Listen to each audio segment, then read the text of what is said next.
Bonsoir. Aujourd'hui, notre invité dans l'émission Autour du micro est Madame Fatim Raymond Habré, l'épouse de Monsieur Hussein Habré, l'ancien président du Tchad. Vous savez la situation qui prévaut actuellement au Tchad après le décès du président Idriss Déby. Alors, nous allons avec elle aborder toutes ces questions. Mais tout d'abord, bonsoir Madame. Bonsoir, assalamu alaikum. Alors, la première question est, quelle a été votre réaction quand vous avez appris le décès du président Idriss Déby? Alors, vous savez que nous, on suivait l'évolution de la situation militaire qui prévalait au Tchad, avec l'incursion des rebelles. Et donc, c'est comme ça que le matin, le lundi matin, très tôt, donc, quelqu'un m'a appelé pour me dire que je t'informe que Déby est mort. Et vous savez, parfois dans ces genres d'événements, il y a beaucoup de fake news, même des gens qui sont sûrs sont parfois manipulés. Je n'ai pas tout de suite cru à la nouvelle. Et donc, je me suis dit, bon, on ne sait jamais, en plus avec la guerre, on ne sait jamais, mais je n'ai pas tout à fait cru. Et puis à 10 heures, 2 heures de temps après, on a eu l'annonce de la télévision nationale tchadienne, qui a donc annoncé officiellement sa mort. Je peux dire que vraiment c'était une grande émotion parce que cet homme, Idriss Déby, était au cœur de notre départ d'abord du Tchad, mais indépendamment de ça, c'était un homme qui nous a poursuivis ici au Sénégal avec ce que est devenu l'affaire Hissène Habré. Et donc vraiment je me suis dit...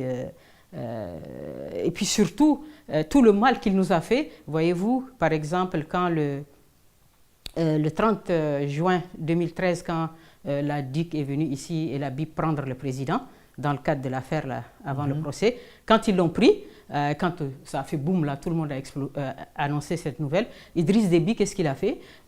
Il a sauté, crié de joie, pris son pistolet, sorti dans le jardin, tiré 3 balles en l'air et appeler immédiatement son ministre de la Communication, dire il faut interrompre le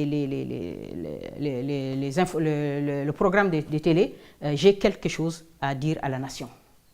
Et donc il a fait une déclaration, il a dit c'est un jour historique, un jour de fête. D'abord je remercie mon frère Macky Sall, félicite et je remercie d'avoir fait ce qu'il a fait. Et maintenant je déclare une journée chômée, payée. Et il a dit immédiatement, toutes les mairies de N'Djamena, venez vite et qu'on leur donne un budget. Chaque mairie doit organiser une fête. Ça donne une image de l'homme. Et donc nous avons aussi attendu sa chute pour un homme qui voulait absolument tuer le président, lui faire du mal. Toute l'affaire Hissène Habré s'est résumée à ça. Il a dépensé des milliards et des milliards pour y arriver. Et aujourd'hui, nous aussi, on a attendu sa chute, comme on disait, et Rabbina subhanahu wa ta'ala nous a fait assister à sa mort. Une mort terrible, une mort violente. Et j'ai dit, êtes-vous de ceux qui pensent que toute la vérité n'a pas été dite sur la mort d'Idriss Déby? Par rapport aux thèses du complot? Oui. Enfin, aux thèses de l'assassinat? De l'assassinat qu'il est monté au front? Oui, vous savez que ce que je sais moi, jusqu'à ce qu'on nous dise le contraire, ce que je sais moi, c'est que lui, il est allé au front. D'accord? Vous savez que les rebelles, quand Vous avez des informations précises qu'il est allé lui-même au front? Oui. Bon, maintenant, il faut savoir c'est quoi exactement la démarche qui suivait. C'est-à-dire que quand les rebelles sont rentrés, vous savez, les rebelles, quand ils sont rentrés vers la frontière tchadienne, ils ont pris rapidement 3 villes, sans vraiment beaucoup de combats. Et puis, ils ont piqué vers la capitale. Et ils sont arrivés à peu près 350 km de la capitale. Et il y a eu les premiers accrochages. Dès les premiers accrochages, vous avez le chef d'état-major qui meurt. Mohamed Suleiman, il est décédé. C'est déjà un coup.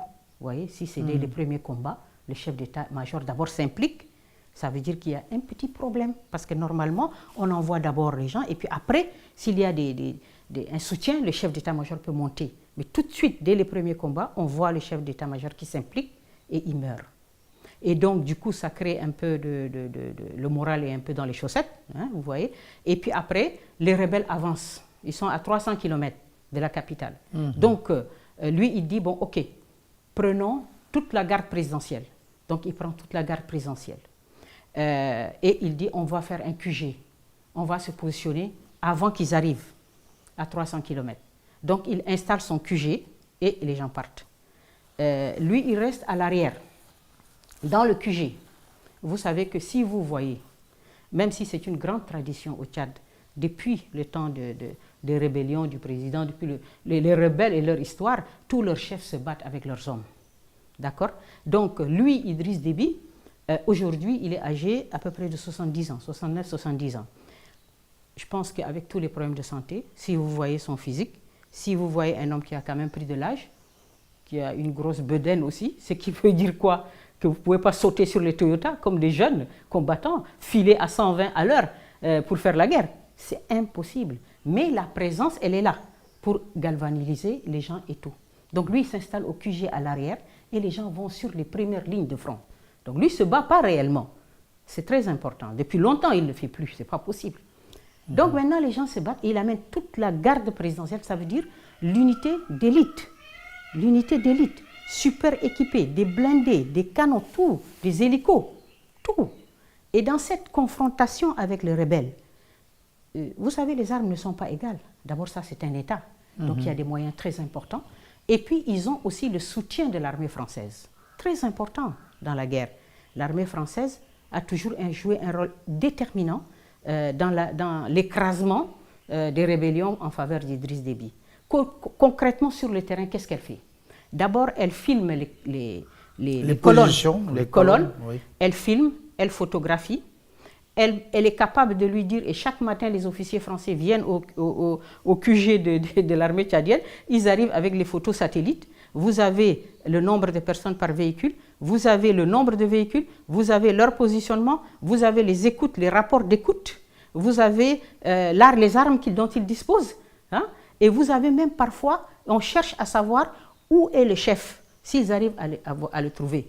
C'est pour ça que vous voyez souvent les Tchadiens sont tous enturbanés là. Si vous voyez une colonne, pour trouver les chefs, ça va être compliqué. Donc c'est utile aussi à ça. Donc l'armée, les militaires français arrivent chaque matin avec tous ces informations. Donc vous voyez l'information qu'ils ont, l'avantage qu'ils ont. Il n'en demeure pas moins que les équipements, les informations ne font pas tout dans une guerre. Ça ne fait pas tout. Toute l'histoire est là pour le prouver. Donc, ils vont sur le front et là, ils sont presque face à face. Ils sont presque face à face sur la première ligne avec la garde présidentielle. Et les combats, tout de suite, sont hyper rudes, très rudes, meurtriers. Et on a l'effondrement de toute la garde présidentielle.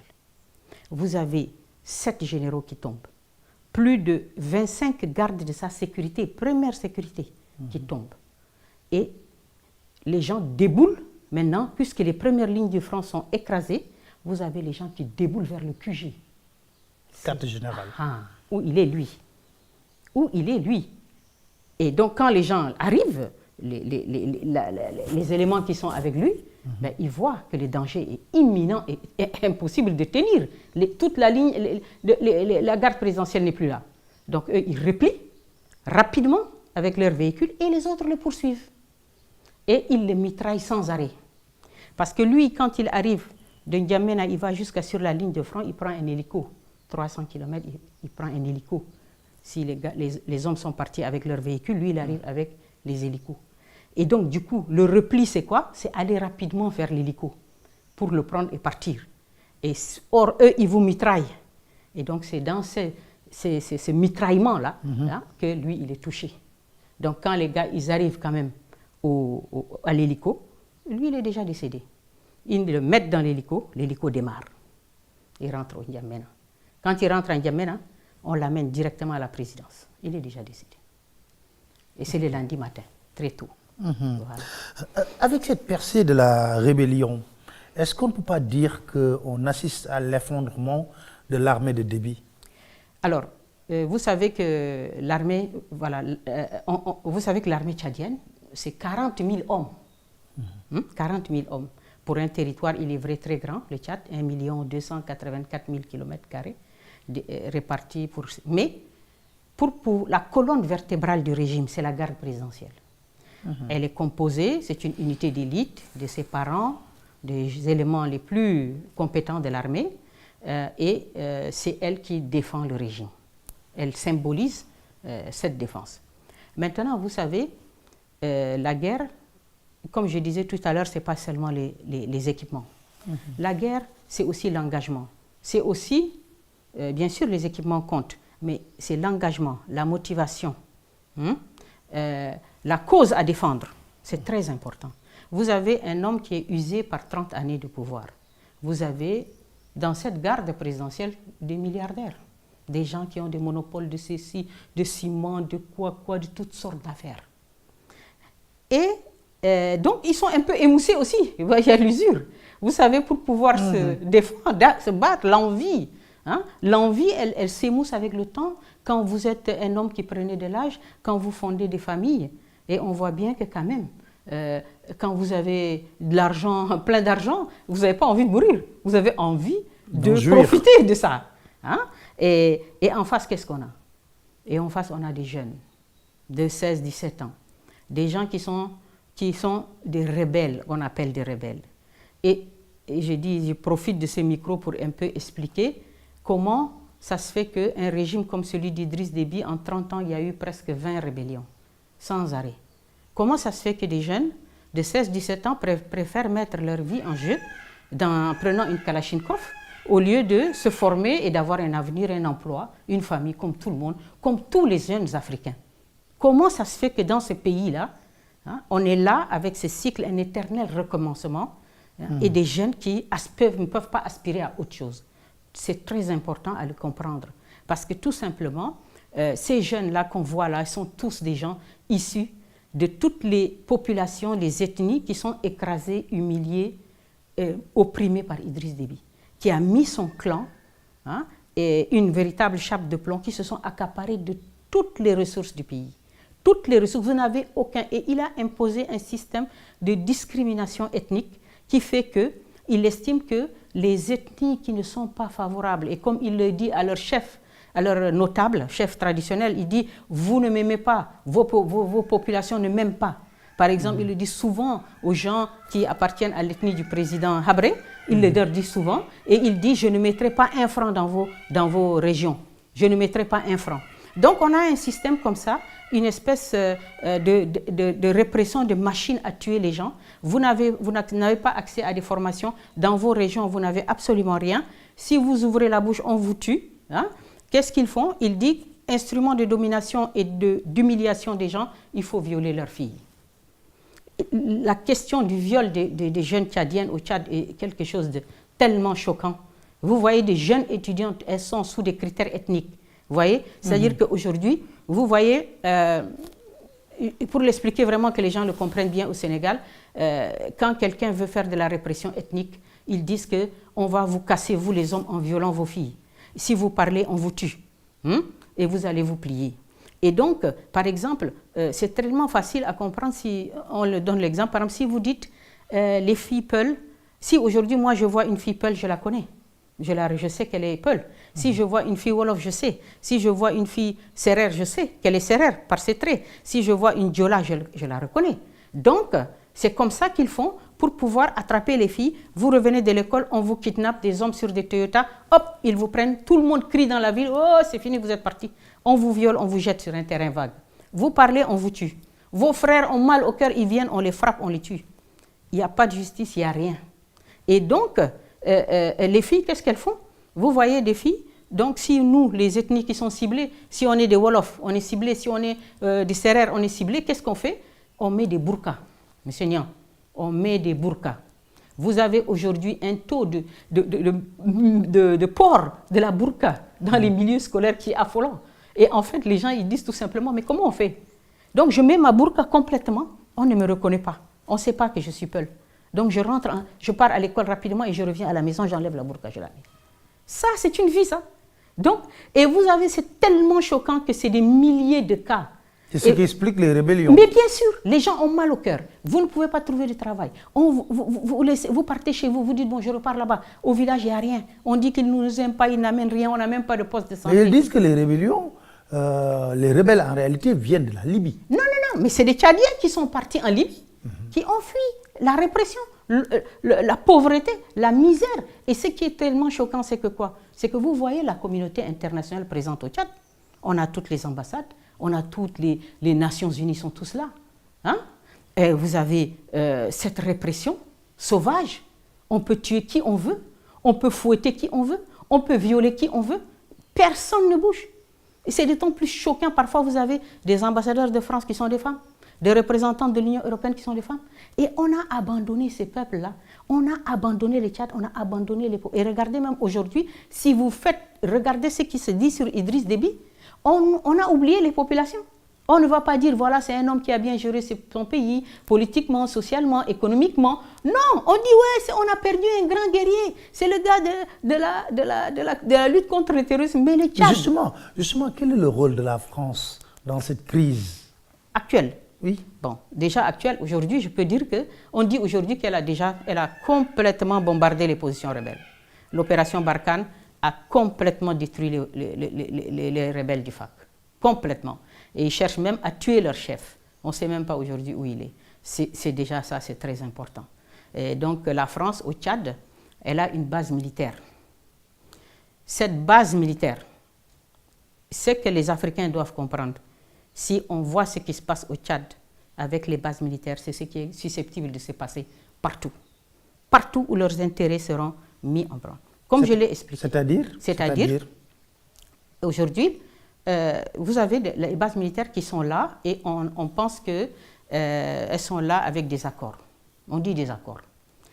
Ces accords, c'est eux qui décident quand est-ce qu'il faut les appliquer et quand est-ce qu'il ne faut pas les appliquer. C'est très important. Parfois, il n'y a même pas d'accord. Ça ne correspond à rien, mais ils vont dire, ils veulent intervenir, ils vont intervenir.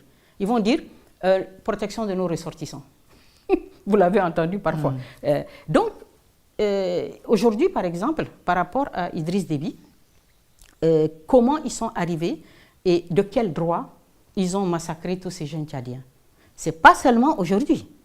96, vers 94, 4 ans après son arrivée, 94, 96, 98, 2003, 2006, 2008, 2019, tout ça là, ces rébellions-là, elles ont toutes été décimées par les bombardements des Mirages et des hélicoptères français. Mais de quel droit? C'est ça que les Africains doivent se poser la question. C'est-à-dire que ça pose d'énormes problèmes au Tchad, où vous voyez ce qu'un Mirage fait sur une colonne, ce qu'un Mirage peut faire, déchiqueter des jeunes garçons de 16 ans, 17 ans, au nom de quoi et de quel droit? Elles le font, parce que pour elles, c'est elles qui décident, puisque le régime en a besoin, on estime. Quand c'est eux qui font des opérations pour, par exemple, sortir par exemple le président Habré, ils ont monté une opération au Soudan avec la moitié de l'armée soudanaise. Gaddafi a donné l'argent et les équipements et ils ont mis Idriss Déby du Soudan. Ils sont venus pour faire la guerre et faire tomber le président Habré. Maintenant, quand c'est des autres, maintenant c'est eux, ils les qualifient, maintenant c'est à la mode, terroristes, islamistes, machin, chouette, djihadistes. Ils ne sont ni des djihadistes, ni des islamistes, ni des terroristes. Ce sont des jeunes Tchadiens complètement opprimés, humiliés. Et c'est cette rage au cœur qui les a fait hier décimer la garde présidentielle. Vous avez vu? C'est-à-dire que la rage, la volonté d'en finir avec cette répression, avec l'impossibilité d'avoir une vie digne et normale, c'est ça, dans cette confrontation-là, c'est ça qui a permis à ces jeunes-là de décimer complètement et jusqu'à de toucher Idriss Déby.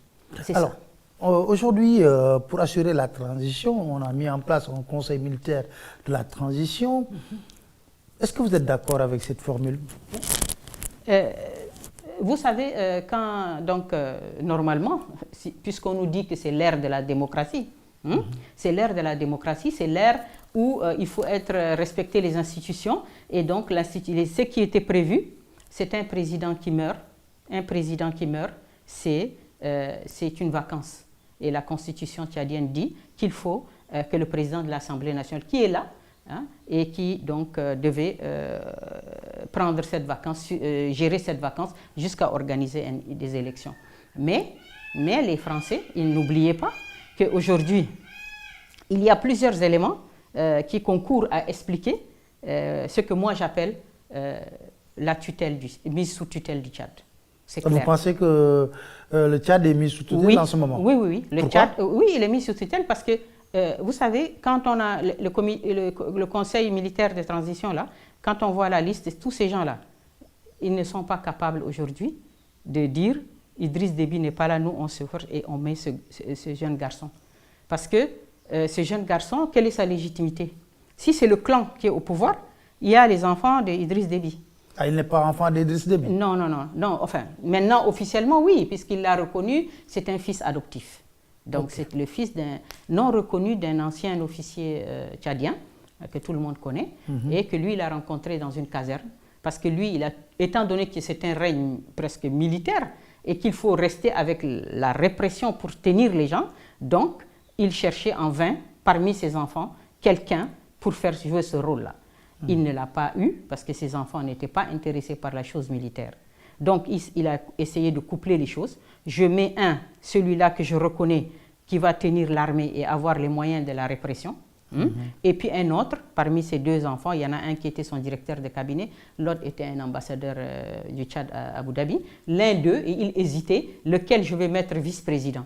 Il a créé même ce poste de vice-président et donc il ne l'a pas encore nommé, que voilà, il est décédé. Et je dis que le Tchad est mis sous tutelle parce que qui a fait ce choix-là? Qui a eu la force d'imposer ces jeunes garçons? Qui? Tel qu'aujourd'hui, la panique et la pagaille qu'il y avait au Tchad, il n'y avait que les Français. Et si vous avez vu la simultanéité et l'extraordinaire rapidité des choses, donc on a caché l'information, on a mis dans la précipitation ce conseil militaire, on a fait le choix. Le choix de ce garçon, c'est d'un choix français. Pourquoi? Parce qu'il était dans le contingent malien. La préoccupation principale de la France aujourd'hui, pour un Emmanuel Macron qui est déjà en campagne électorale, c'est de ne pas avoir une mauvaise surprise par rapport au G5 Sahel, par rapport à la zone du Sahel, qui est une zone un élément de campagne électorale en France, comme chacun le sait. Alors, pensez-vous réellement que ce comité pourrait faire face à la situation à l'heure actuelle et que le jeune qui est mis à la tête de ce pouvoir peut contenir une sorte de révolte populaire parce que des voix commencent à s'élever au Tchad? Voilà. Pour ajouter encore à l'argument de la mise sous tutelle française par le Tchad, de la France, c'est-à-dire que hier aux obsèques, on a annoncé que les chefs d'État qui étaient venus devaient faire une réunion parallèle pour dire au Conseil de la transition que la charte qu'ils ont publiée là, il y avait des choses qui étaient inacceptables et il fallait qu'ils la revoient. Mais ça, c'est quoi ça? Ça, c'est je ne sais pas de quel droit. Que la France. Voilà, donc la France, c'est elle comme elle a entendu beaucoup de critiques dans aussi ce qui est un coup d'État. C'est un coup d'État qu'on a fait aujourd'hui parce que Idriss Déby est mort. D'où vient la légitimité de ce conseil militaire? C'est un coup d'État. C'est un coup d'État militaire, institutionnel aussi. Et aussi un élément important, c'est-à-dire que la France, ce qu'elle a montré, c'est quoi? Qu'elle n'en a rien à foutre de la légalité, en d'autres termes, puisqu'elle a fait un communiqué incroyable pour parler d'amis courageux de la France, pour donner le tempo, comme quoi il faut absolument valider ce schéma-là. Et moi, Emmanuel Macron, je me déplace sur place, avec toute la propagande médiatique, et on couvre comme ça, on couvre ce qu'était le régime Idriss Déby, le chaos, la misère des populations, la répression, l'élimination de tous les opposants, et ce qui explique pourquoi ce pays inlassablement connaît des rébellions. Donc, les gens ne seront pas capables de faire face à la situation, comme vous avez dit. Eux, bien sûr, ils seront là, eux, puisqu'on a eu la déclaration de Macron, la France n'acceptera pas, ni aujourd'hui ni demain, que le Tchad soit déstabilisé. Mais le Tchad, quand c'est eux qui font des coups d'État, ce n'est pas de la déstabilisation, mais quand c'est pour leurs intérêts, c'est de la déstabilisation. Quand vous êtes des gens qui n'êtes ni rebelles, ni trucs, et d'ailleurs, l'un je crois qu'il y a eu au Sénat une déclaration du général là, Townsend, qui a dit ce sont des rebelles, ils ne sont ni terroristes, ni liés à Daesh, ni rien du tout. Ce sont simplement des rebelles tchadiens. Ils étaient en Libye, ils n'ont jamais caché leur volonté de rentrer chez eux. Mais ils ne sont, quand des Américains disent ça, vous voyez que vraiment, la France, elle a déjà commencé à dire on va appuyer la transition sur le plan militaire. L'ambassadeur de France l'a dit au sortir d'une audience avec le fils. Et donc, ça veut dire quoi? Accompagner la transition sur le plan militaire, c'est les bombardements, c'est l'écrasement de cette rébellion. Est-ce qu'on peut craindre un embrasement de la situation? Au Tchad? Oui. Non, parce que pour s'embraser, il faut être capable de s'embraser. Quand vous ne pouvez même pas, vos enfants, vos filles sont violés, vous ne pouvez même pas avoir... Vous voyez comment on écrase des gens? Comment il y a une chape de plomb? Comment l'enclos médiatique sur ce qui se passe au Tchad? Et on met en avant Idriss Déby, le pacificateur de la zone Sahel. Et on a abandonné le sort des populations. Les gens sont écrasés, massacrés, tués. Ils ne peuvent pas se soulever. Est-ce qu'aujourd'hui, le Front pour l'alternance et la concorde au niveau de Tchad a des chances de réussir? Parce qu'ils avaient dit, juste après l'enterrement d'Idriss Déby, ils vont continuer leur combat. Oui. Alors, bien sûr, ils vont le continuer. Mais vous savez, ils l'ont dit ça, non? Oui. La réponse, ça a été quoi? Ça a été les bombardements de l'opération Barkhane. À l'heure actuelle, moi, je pense qu'il n'y a plus de forces rebelles dans le désert tchadien. Ils sont pourchassés par les avions. Si leur chef, ils essayent de le trouver pour le tuer. Si jamais il s'en sort, c'est déjà beaucoup. Mais ce n'est que... Donc, fondamentalement, cette rébellion n'a pas une certaine force militaire. Si, mais attention. Ils avaient une force militaire, ils avaient une volonté vraiment de faire tomber ce régime et ils ont réussi quelque chose d'extraordinaire.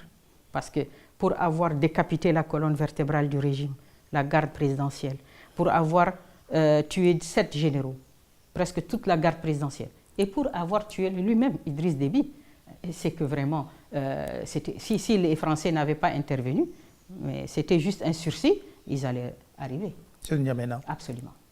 Et ça montre aussi jusqu'à quel point vous avez un cycle de recommencement éternel. Pourquoi? Parce que justement, il n'y a pas de solution.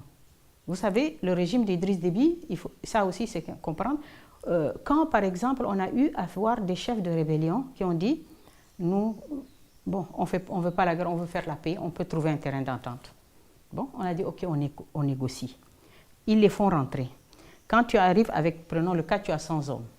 On dispatche tes hommes dans l'armée. Et toi, tu es chez toi, tu es en attente, par exemple, d'un poste, vu que vous avez fait la paix et tout ça, c'est normal. Et puis un bon matin, il y a un commando qui vient et qui te tue. Il l'a fait combien de fois? Il l'a fait presque 11 fois. Idriss Déby? Idriss Déby, là, tu vois là, regarde comment l'information, hein, elle est manipulée. Idriss Déby, il a tué Abbas Kouti comme ça. Il a tué Ibichar Adjegui comme ça. Il y a ici, à Dakar, ici, M. Geti Mohamed, qui était directeur des ressources humaines de la SEGNA.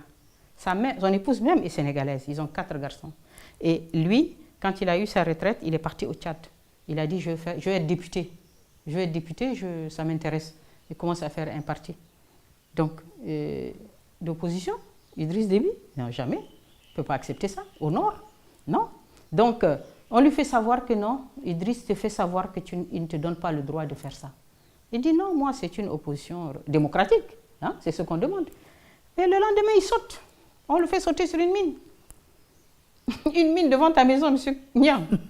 Subhanallah. C'est ça, le Tchad. C'est ça. Et c'est monsieur Geti Mohamed, son épouse est sénégalaise, elle est ici à Dakar. Elle a 4 garçons. Ils l'ont tué comme ça, au Tchad. Et on a la liste, c'est incroyable. Donc ça, c'est une formule, vous voyez. Donc regardez dans quelle impasse les gens sont dedans. Quand vous venez, les Français vous bombardent. Quand vous dites vous voulez la paix, lui, il vous tue.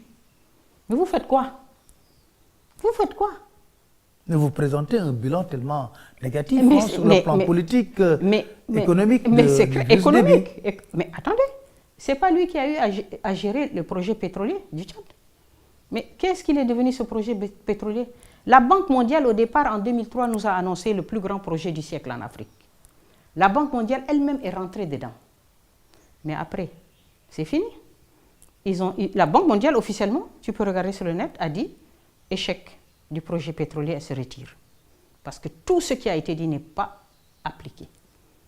Et que lui a dit qu'il veut des armes. Il est parti acheter des hélicos, des MiG-24, des C6, c'est là pour bombarder les gens. Vous voyez, voilà un régime qui ne peut pas avoir une autre alternative que la répression. Et les gens le couvrent.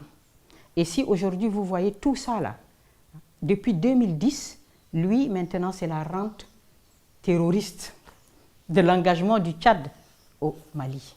Et il a tiré tous les subsides de ça. Et les gens, les Occidentaux ont fermé les yeux sur toute la situation. Même aujourd'hui, vous avez vu, les gens qui s'installent pour faire le bilan ne peuvent dire que oui, il a été un grand machin panafricaniste. Il n'a jamais été panafricaniste. Jamais de la vie. Mais quand même, on le présente comme un stabilisateur du Sahel par rapport à la question du terrorisme, Idriss Déby. Alors, ça, c'est une question très importante parce que elle est au centre, le terrorisme, le djihadisme est au centre de toutes les préoccupations aujourd'hui en Afrique aussi. Parce que les gens ont paniqué quand ils ont vu des choses. Aujourd'hui, cette lutte contre le terrorisme a aussi une incidence sur nos économies parce que maintenant, on nous dit qu'il faut cotiser.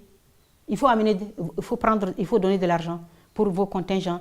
Et même ceux qui n'ont pas de contingent sur la ligne de front du G5 Sahel, on a vu que le président Macky Sall a donné 1 milliard, vous vous rappelez, quand il a été dernièrement. C'est un appel de fonds que les gens disent maintenant. Et vous savez que l'histoire de la guerre contre le terrorisme en Afrique, la version officielle, présentée, entretenue, financée à travers des médias, des instituts, des ceci, cela, elle donne très peu d'espace à une expression pour une autre analyse, pour voir autre chose. Et quelle serait cette analyse? Cette analyse, cette autre chose, c'est entrer plus profondément dans le fond et on va prendre 2-3 exemples et on va y aller et vous allez voir qu'en aucun cas Idriss Déby n'est ni un pacificateur, ni un panafricaniste.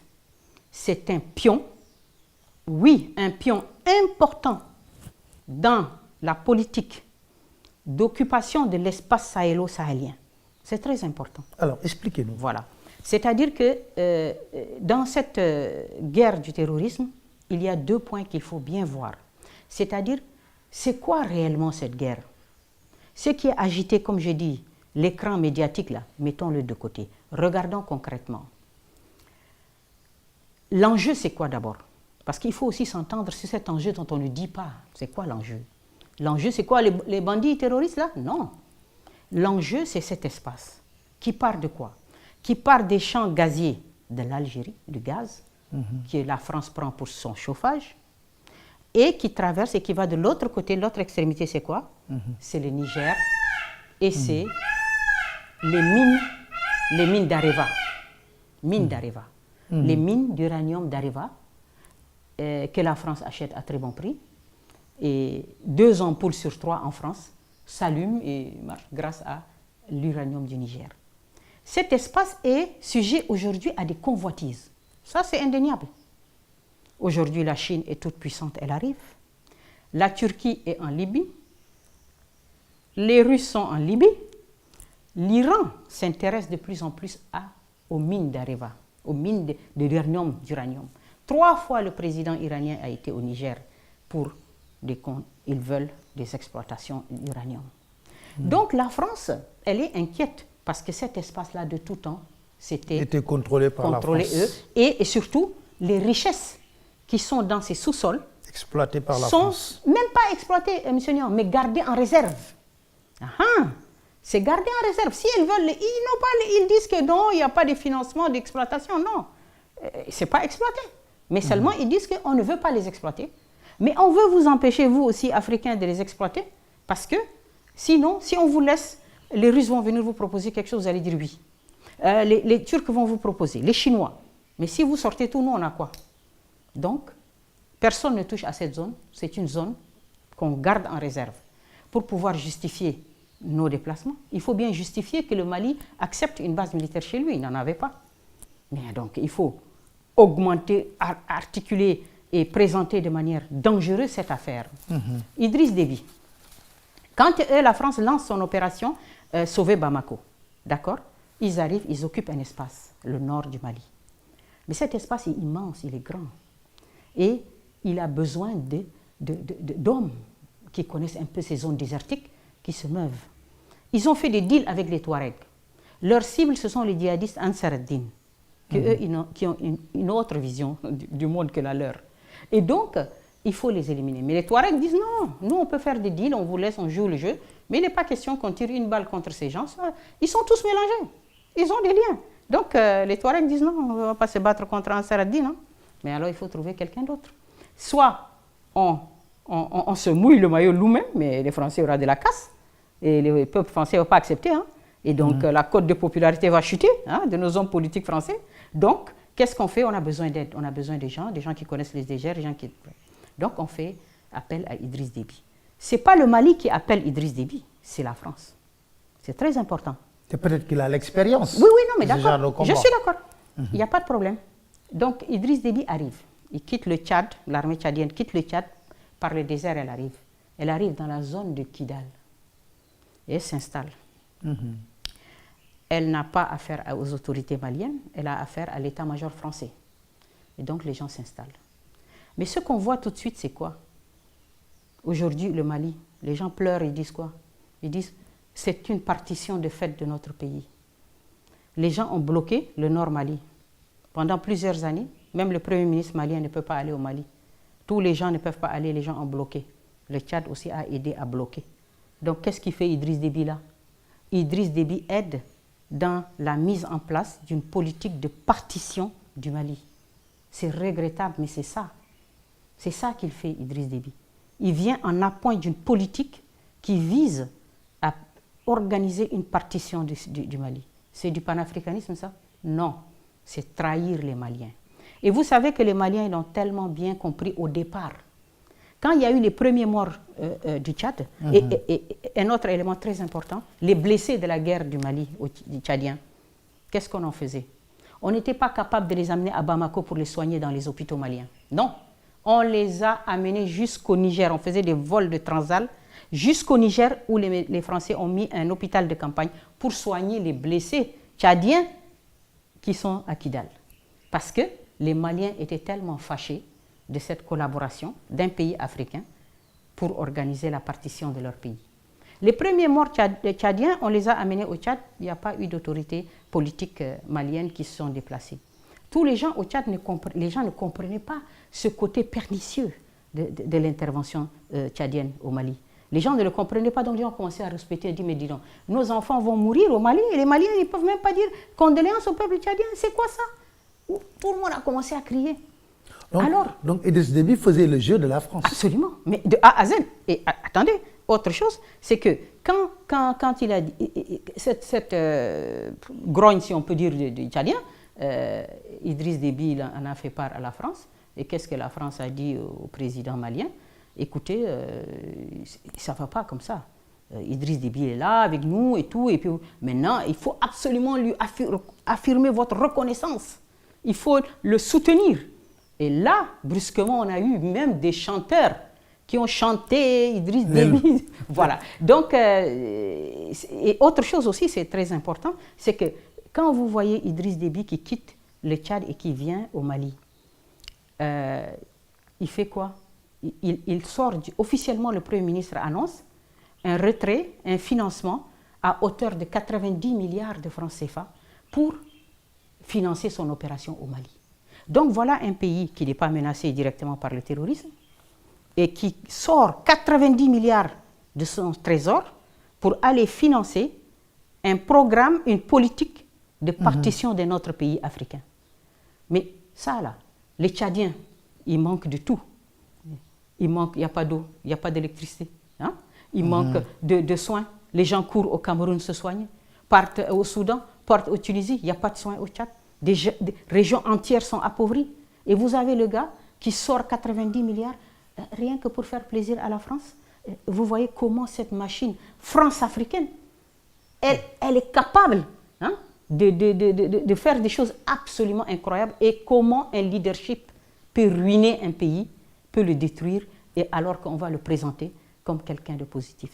Autre chose très importante dans le cadre de la lutte contre le terrorisme, il y a aussi une autre. Pourquoi, en fait, l'armée tchadienne est positionnée partout? Pourquoi? Vous savez, il n'y a pas réellement de guerre. Parce que s'il y en avait, ça fait 11 ans. Les gens, ils savent faire la guerre, ils vont cramer tout le monde. Mais il n'y en avait pas. Même les Tchadiens qui étaient sur la ligne, ils ont dit, les premiers chocs, c'était les gens qui étaient dans les grottes. Une fois que les gens sont réussis avec la casse qu'il a fait, c'est fini, il n'y a plus rien. Mais il y a toujours des attentats terroristes au Mali. Oui, il y en a, mais ça ne justifie pas, je ne sais pas, aujourd'hui les Tchadiens, il y en a 5000. Vous regardez les autres contingents. On est à presque 20 000 hommes. Mais est-ce que vous pouvez me dire, vous, il y a combien de terroristes? Ils sont où? Et ils sont combien? L'autre jour, on a vu des images invraisemblables. On a vu des gars avec des motos flambant neuves. Ils sont tous en moto, les gens du Moujao. Ils sont en turbané, ils ont une chacun, ils sont à 2 par moto, le gars derrière a une Kalachnikov. Donc ils circulent dans les villages et ils mitraillent les gens.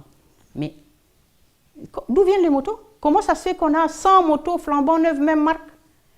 D'où est-ce qu'ils ont le carburant? Comment des pays africains ne peuvent pas gérer ce genre de problème? Vous prenez un hélico, vous circulez, où sont positionnés les points qui les alimentent en carburant? Et qui a donné ces motos flambant neuves? Elles sont passées par où?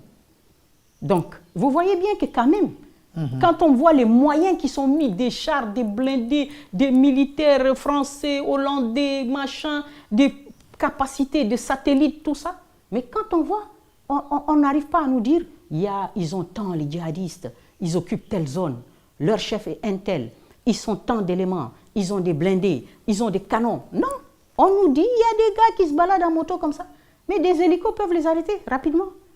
Donc, on voit bien que le truc pernicieux, c'est qu'en fait, il n'y a pas vraiment une guerre au sens. Mais il faut contrôler cet espace. Il y a des petites incursions. Il faut le contrôler, il faut rester. Mais comme ça pèse lourd, parce qu'au bout d'un moment, maintenant, vous les Africains, on en a marre, maintenant, c'est à vous de financer. Vous allez financer éternellement, jusqu'à quand, je n'en sais rien, mais c'est ça. Autre chose pernicieuse, qui est très importante dans le fait qu'on veuille que... Je vais donner un exemple par rapport au Cameroun et Boko Haram. Très important. Ça permet de comprendre un autre élément. Pourquoi on veut que garder Idriss Déby? Il y a un deuxième élément assez fou. C'est-à-dire que le Cameroun a une frontière avec le Nigeria, où il y a Boko Haram. Et Boko Haram fait des infiltrations au Cameroun. Et prend de surprise les gens et massacre les gens. Donc, les Camerounais se sont levés, leur état-major, ils ont déplacé beaucoup de moyens. Et ils sont arrivés, ils ont dit, l'opération Barkhane, elle est sur la frontière là, on vous sollicite pour des images satellitaires pour pouvoir voir les gars de Boko Haram et pour que nous aussi on fasse nos plans pour les éliminer. Maintenant, les Français, ils disent quoi? Ils disent, ok, mais c'est 50 000 € l'heure. Ils répondent à l'état-major camerounais, 50 000 € l'heure. Mais les gars, ils disent, mais attendez, mais on ne lutte pas ensemble contre le terrorisme. Comment ça se fait? Comment on peut faire ça? Hein? Et donc, finalement, ils disent, non, de toute façon, vous n'y arriverez pas. Laissez passer l'armée tchadienne. Ils disent que non. Mais on n'a pas envie de voir une armée tchadienne chez nous. On ne veut pas. Nous, on est capable de défendre notre pays. Et ils disent non. Donc, si c'est ça, vous casquez. Mais les photos, les images satellitaires, vous les payez aujourd'hui, demain ça change. Et donc, mais vous comprenez les déplacements, ce qui fait que c'était une façon de dire on ne vous aidera pas pour ça. Donc, et laissez passer Idriss Déby. Et donc, les gens ont laissé passer Idriss Déby. L'armée tchadienne est rentrée au Cameroun et elle est montée vers le Nigeria pour aller attaquer les gens de Boko Haram. Maintenant, deuxième élément important, et ce qu'on ne dit pas, c'est qu'au bout d'un moment, le Cameroun a amené un chèque à Idriss Déby. Ah ben oui, le ministre des Finances du Cameroun est arrivé au Tchad, il a donné un chèque.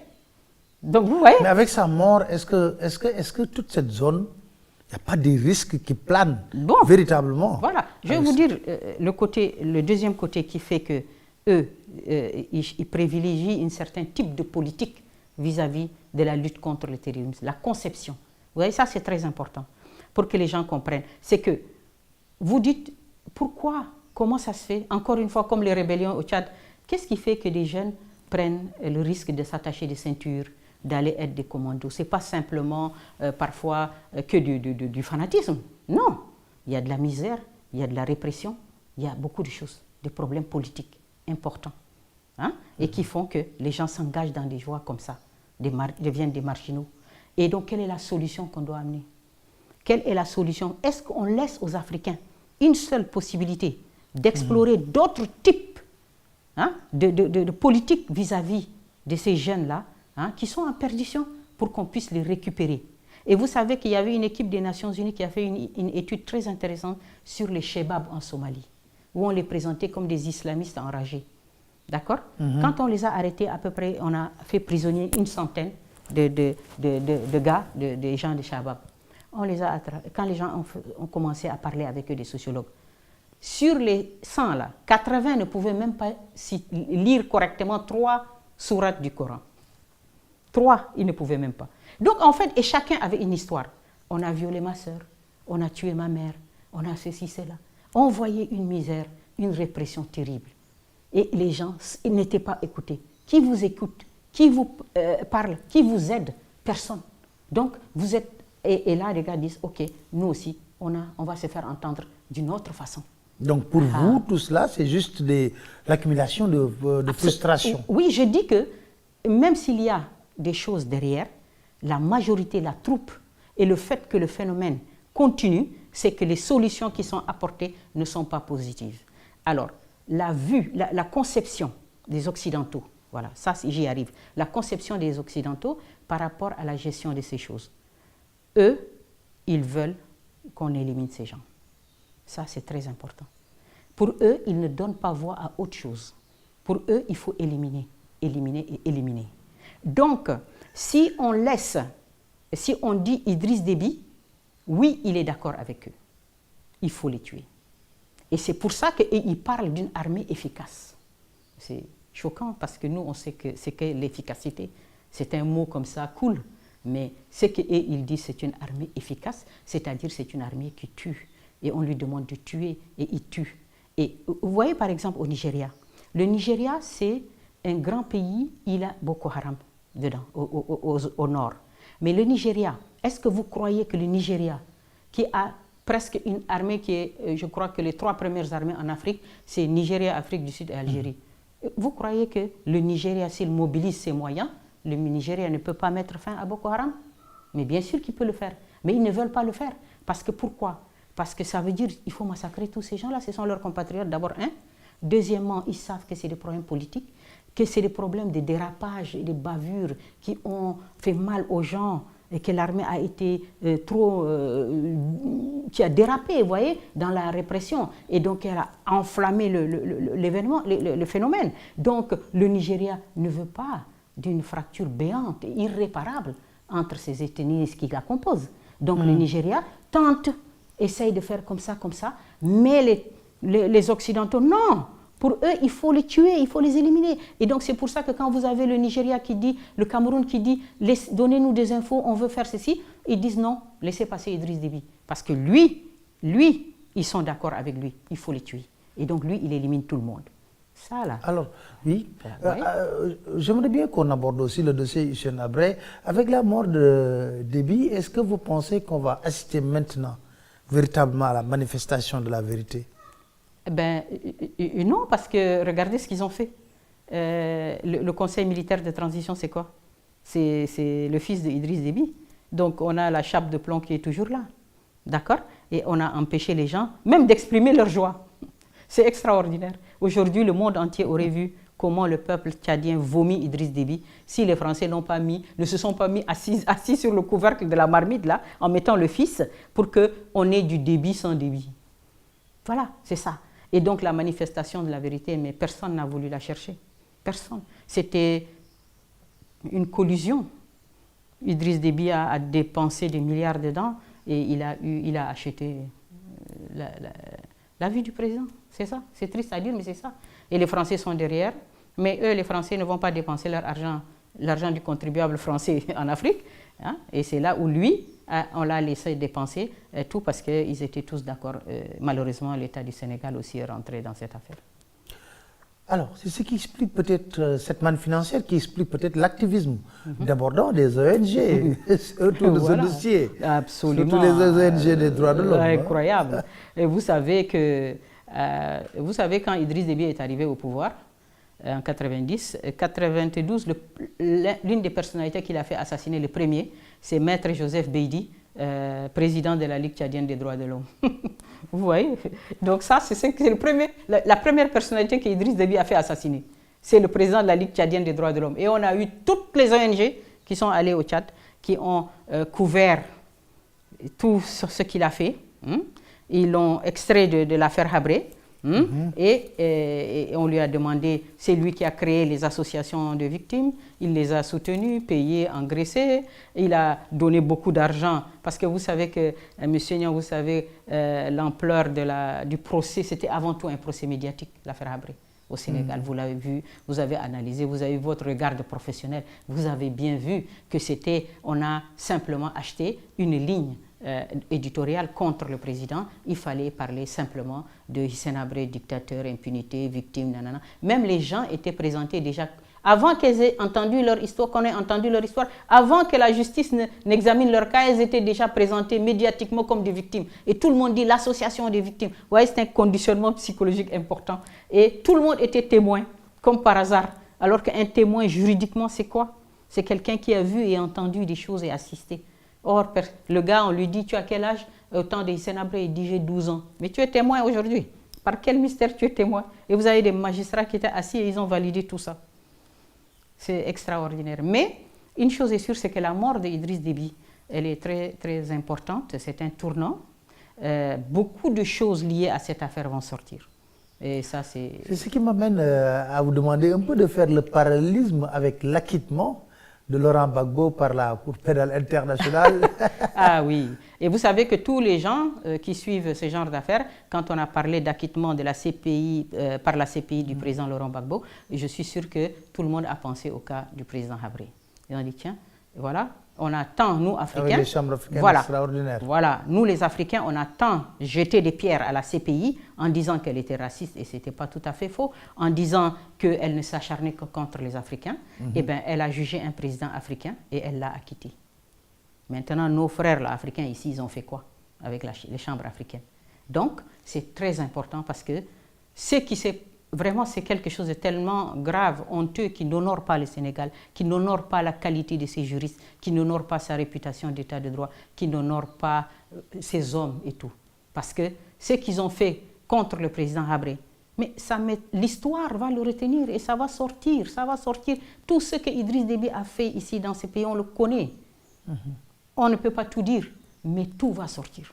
Ça veut dire que vraiment, les gens ont fermé les yeux, les oreilles, tout. Ils se sont entendus sur un contrat et c'est tout. C'est pour ça qu'on a tant de difficultés. Regardez, le président a 80 ans, il est malade.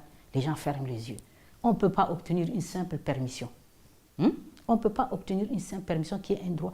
Tout l'état de droit fonctionne parfaitement quand il s'agit des autres. Vous regardez, monsieur, Maître Boubacar Seye, il était malade. Le médecin est venu, le juge a vu, tac, on l'a sorti.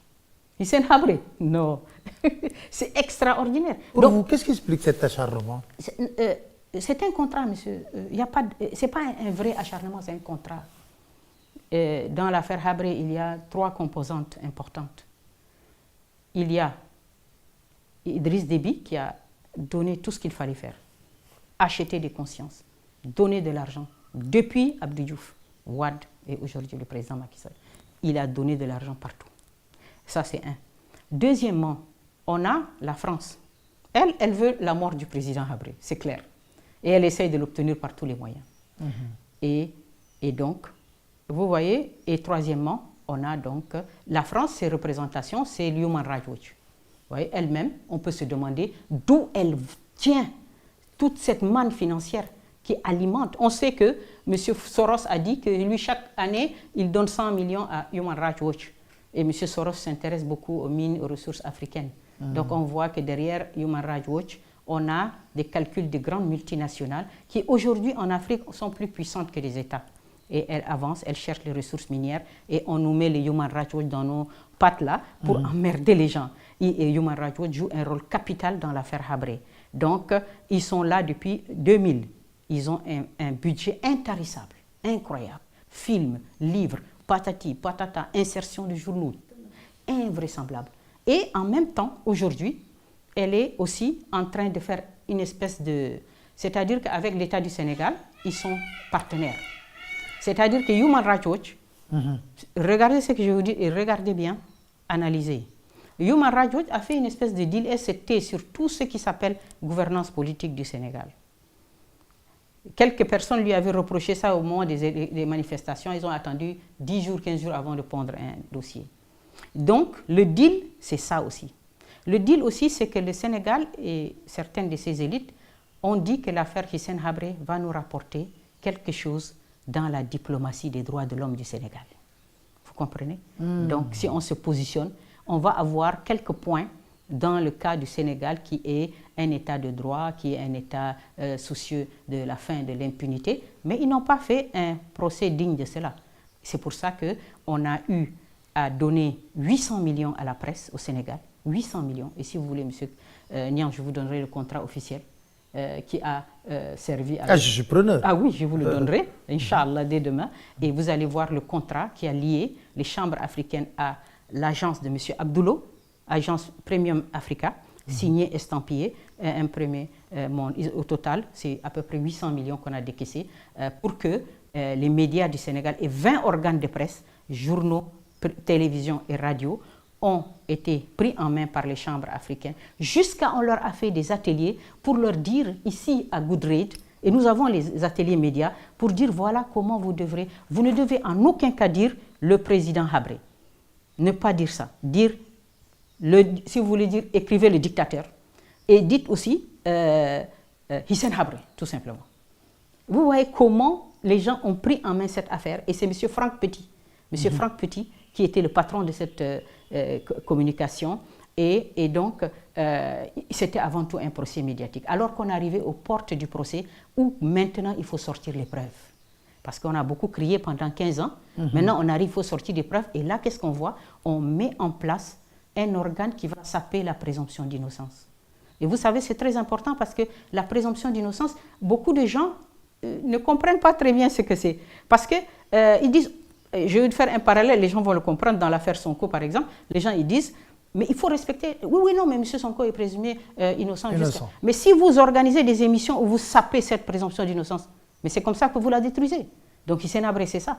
C'est-à-dire qu'on a donné de l'argent pour que tous les gens ne prennent que ce qui était contre lui pour le mettre dans la presse, et on a ainsi démoli complètement sa présomption d'innocence. Donc la présomption d'innocence, c'est des conditions strictes, rigoureuses, de respect dans tous les ordres. Pas d'émission contre une personne, pas de mots de travers pour la présenter de ceci, cela. Voilà. Donc, vous comprenez, ce n'est pas simplement la déclaration « oui, un tel est présumé innocent ». Non, non, non, non. C'est une attitude respectueuse de sa réputation. On ne peut pas monter des émissions pour le présenter comme un coupable face à l'opinion. C'est tout ça qui sape la présomption d'innocence. Et quand ils sont arrivés dans ce procès-là, qui était en aucun cas comparable, qu'est-ce qu'elle a dit la CPI? Vous m'avez parlé de l'affaire Gbagbo. La CPI a dit au procureur Bensouda, nous, juges, nous voulons des preuves concrètes dans la commission des crimes contre l'humanité, des crimes de guerre. Nous voulons des preuves concrètes. Nous voulons que la chaîne de responsabilité soit clairement établie. Qui a fait quoi dans cette affaire et qui a donné l'ordre de quoi? Voilà. Si vous n'êtes pas capable de ça, nous, on acquitte M. Gbagbo. C'est sur des faits, M. Niang, qui datent seulement de 10 ans. 10 ans. Regardez l'affaire Habré. C'est 33 ans. 33 ans. Et nous, on est tranquille si le Sénégal avait eu un minimum de justice envers nous. C'est-à-dire que même le président Habré, il a droit à ce qu'on lui rende justice. Donc, vous croyez, première question, on pouvait se dire, est-ce que le cas Habré était susceptible d'être amené à la CPI? Non, juridiquement. Madame Bensouda l'a dit ici au Sénégal, elle a dit non, parce qu'il y a un principe important dans le droit pénal, c'est la non-rétroactivité. C'est-à-dire que les cas du Tchad datés de 1982, la Cour pénale a été mise en place en 2000, elle a démarré ses activités, donc elle ne peut pas connaître des faits qui sont précédents. C'est pour ça que Laurent Gbagbo, qui était 2010, s'est passé. Donc, mais l'affaire Habré, il n'y a jamais eu d'enquête. Donc, on a pris le dossier de Human Rights, on l'a validé. Et c'est ce que la Cour a dit pour libérer Gbagbo. Les dossiers d'accusation fabriqués, montés, patati patata, ça reste des dossiers subjectifs d'une ONG et je les mets à la poubelle. Et moi, je veux des preuves. Et ici, on a dit, Human Rights, tout ce que tu dis, alhamdoulilah, yallah, on y va. Et on applique, on s'en fout. Et Hissène Habré, il est déjà coupable. Et donc, quand vous voyez ces chambres africaines, pour qu'un tribunal soit un tribunal, vous avez une chance d'avoir un procès juste et équitable. Parce que le procès juste et équitable, il ne s'agit pas encore une fois comme la présomption d'innocence, c'est de le déclarer comme ça. Ce sont des conditions techniques qui sont liées à quoi? 1. Les magistrats. Comment on les a désignés? La CPI. Comment on devient juge à la CPI? À la CPI, les Nations Unies vont faire une annonce, appel à candidature, dans le monde entier, monsieur Niang, dans le monde entier. Donc les gens vont venir se déclarer, amener son dossier. Et on choisit, on prend. Bien. Deuxième chose, la question du financement. Qui vous paye? Qui fait tourner la CPI? La CPI, elle fonctionne avec une quote-part qui est à 0,01%, chaque pays qui a reconnu la CPI, etc. Donc, vraiment, il n'y a pas de pays, comme ici, on a eu Idriss Déby, le grand financier, devenu maître du jeu judiciaire. Il fait ce qu'il veut. Et il dit, j'amène des gens, il ne les amène pas. Il n'y a pas de sanction. Les magistrats, c'est qui? Ce sont 14 sur la Chambre africaine, ils étaient au total, je crois, 17. Il y a 14 magistrats sénégalais, non, 15 magistrats sénégalais et 2 qui étaient le Malien et le Burkinabé. Donc, M. Kam. Et donc, ces magistrats sénégalais, on les a détachés. Parce qu'à la CPI, si prenons le cas, un juge sénégalais ici est pris à la CPI, lui, il abandonne tous ses liens hiérarchiques ici, il laisse tomber, il va aller là-bas. Mais ici, on a détaché seulement les magistrats pour les mettre dans les chambres africaines. Ils gardent donc leur lien hiérarchique avec... Après le procès, ils retournent. Ils retournent. Et donc, comment dirais-je, on a même... Et donc, l'État du Sénégal leur verse toujours leur solde, leur salaire. Et les chambres africaines leur donnent en plus une indemnité. Voilà. Et c'est ça qu'on a vu. Et en plus de ça, elle n'avait pas aussi, autre chose très importante, le respect des droits de la défense. Vous savez, Laurent Gbagbo, au départ, il a dit « je ne participe pas ». Il était dans la logique où la CPI est aussi raciste et tout ça, et qu'il n'avait aucune chance. Il a dit « je ne refuse pas, je garde le silence ». Ils ont dit « c'est votre droit, monsieur ». Ici, les gens ont dit « Hissène Habré n'a pas le droit ». Donc, vous voyez que les règles de procédure, les lois applicables, et les règles d'administration des preuves doivent être déjà prêtes avant ou pendant, quand on a créé cette cour, avant qu'elle agisse. Quand les gens ont dit, mais au fait, c'est quoi les lois qui s'appliquent pour Hissène Habré? Ils ont dit non, le Gustave Kam a dit, on n'a pas le temps, on n'en a même pas fait, mais on va juger REC. Et en fait, c'est quoi qu'ils ont appliqué? C'est toujours la règle la plus défavorable à Hissène Habré. Vous voyez comment les gens ont fait. C'est même pas une juridiction, elle n'est pas digne. Alors, comment se porte Hissène Habré en ce moment en prison parce que la dernière requête de ses avocats a été rejetée. Oui, elle a été rejetée. C'était une demande de permission de 6 mois. Il est malade. Et donc, il était malade. On avait demandé avec le ramadan, vous voyez, si on pouvait permettre 6 mois. Bon, ils auraient pu. Ils savent qu'il est malade. Ils ont tous les éléments. Ils ont tous les éléments, ils le savent. Mais ça, c'est quelque chose qu'ils ne veulent pas. En fait, parce qu'à chaque fois qu'on agite le dossier, il y a la France qui parle. Voilà, mais c'est eux qui ne parlent jamais. L'État du Sénégal qui a pu venir vous chercher ici chez vous avec des militaires et vous mettre en prison, et quand il s'agit de parler, il ne parle pas. Quand on dit, on demande une expertise médicale, on ne sait pas qui va nous répondre. Ils ne veulent pas. Qu'est-ce qu'on fait? Donc, ils auraient pu, franchement, ils auraient pu, en disant, si on a demandé 6 mois, ils disent, bon, donnons 2 mois. Par exemple, ils disent c'est le ramadan, donnons 2 mois. 6 mois, on ne peut pas pour poser cela, c'est leur problème. Mais ils n'ont dit non. Donc ça veut dire que même si on avait donné 3 jours, ils allaient refuser. Et donc en fait, ça revient à une histoire, une question finalement d'engagement dans quelque chose. Vous comprenez? Si vous voyez un homme, il est malade, vous ne voulez pas voir qu'il est malade. Vous fermez les yeux. On dit, on demande une expertise médicale, personne ne nous répond. Mais quand il s'agit de venir vous prendre chez vous, là, une armée arrive. Et on fait quoi? Il n'y a pas de droit, il n'y a rien. Qui sont nos... Ils ne veulent rien, comment on fait? On ne sait pas. Vous n'avez pas d'interlocuteur? Qui c'est? Nos interlocuteurs, c'est qui? Nos avocats ont demandé audience au ministre de la Justice. Ça fait 1 an, ils attendent. Et je peux vous dire l'inverse. Mais depuis que l'affaire Hissène Habré est là, dans ces pays-là, ça fait presque, depuis 2021 ans, c'est affolant. Où est-ce qu'on a vu une chose pareille? Ça fait 21 ans, aucun de nos avocats, personne n'a jamais été reçu par une autorité, ni ministre de la Justice, ni président de la République. Mais alors là, Reed Brody, tapis rouge. Toutes les ONG, tapis rouge. Tout le monde est reçu, sauf nous. Donc vous voyez bien, la position claire est assumée quelque part. Hein. Elle est assumée. Elle est assumée. Elle est assumée par l'ignorance, par le fait que personne ne veut parler, par le fait aussi que off the record, comme on dit, les gens disent ben, c'est une affaire qui est entre les mains du président Macky Sall. C'est lui qui la gère. Nous, on n'a rien à voir. Le président Hissène Habré, madame, il nous a fait quoi? Mais nous, on n'a rien. Tout le monde dit, mais on n'a rien contre le président. Qu'est-ce qu'il nous a fait? On est des fonctionnaires. Si on nous dit faites ça, on fait ça. Mais si on ne nous dit rien, on fait quoi? Voilà. Ils savent que c'est une affaire qui est quand même aujourd'hui devenue assez lourde. Et elle pèsera. Elle pèsera très lourdement par rapport à la conscience individuelle de chacun. Par rapport où nous, on ne peut pas dire que madame n'a pas alerté. On ne peut pas le dire. Mais comment on peut expliquer ça? Comment on peut expliquer que, regardez, ils ont fait 2 mois de permission. Les gardes étaient au poste de garde, monsieur Niang, les 2 gardes. Ils étaient avec nous 24 heures sur 24. Et quand le président part pour faire la rééducation de son bras, il monte avec lui, les 2, dans la voiture, il part, il revient. Tous les jours, le DAP les appelle. Vous êtes là? Oui, on est là, on dort. Le président est chez lui, il se repose. 2 mois. On n'a rien eu à nous reprocher. Alors, qu'est-ce qui les empêche d'accorder encore une permission? Voilà, c'est ça. Voilà, merci beaucoup Madame Fatim Raymond Habré de nous avoir accordé cet entretien.